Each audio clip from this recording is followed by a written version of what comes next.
അങ്ങനെ ഞാൻ അവൻ്റെ വീട്ടിൽ നിന്ന് പോയി സിസ്റ്റം എടുത്തുകൊണ്ട് വന്നു. ചെക്ക് ചെയ്തപ്പോൾ വിസ് സെഡ് എന്നുള്ള മാൽവെയർ ആണ് ഇൻഫെക്റ്റ് ആയിരിക്കുന്നത്.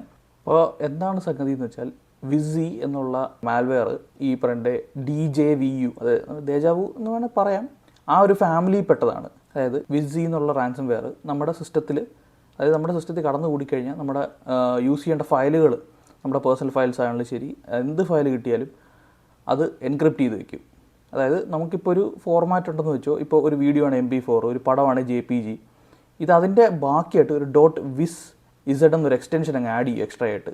എന്നിട്ട് അതിൻ്റെ കൂടെ ഒരു ടെക്സ്റ്റ് ഫയലും, ഒരു റീഡ്മി ടെക്സ്റ്റ് ഫയലും കൂടെ അതവിടെ ജനറേറ്റ് ചെയ്ത് വെക്കും. അതിനകത്താണ് ഈ പറയുന്നവൻ്റെ നോട്ട് എഴുതി വെക്കുന്നത്. അതായത് നിങ്ങളുടെ ഫയൽ ഞാനാണ് ചെയ്ത് വെച്ചിരിക്കുന്നത്, ഇങ്ങനെ ഇത്ര $, തന്നാൽ ഞാൻ നിങ്ങൾക്ക് ഇതെല്ലാം ഓപ്പൺ ആക്കി തരാമെന്ന്. ഈ സിസ്റ്റത്തിനെ പറ്റിയാണ് പറയുന്നതെന്ന് വെച്ചാൽ, ഈ ചാനലിൽ തന്നെ സെക്കൻഡ് വീഡിയോ, ഒരു PC കേസ് അപ്ഗ്രഡേഷൻ നടത്തിയൊരു വീഡിയോ ഉണ്ട്. ആ വീഡിയോയിലുള്ള കമ്പ്യൂട്ടറാണ് ഇന്ന് പണി കിട്ടി ഇവിടെ വന്നിരിക്കുന്നത്.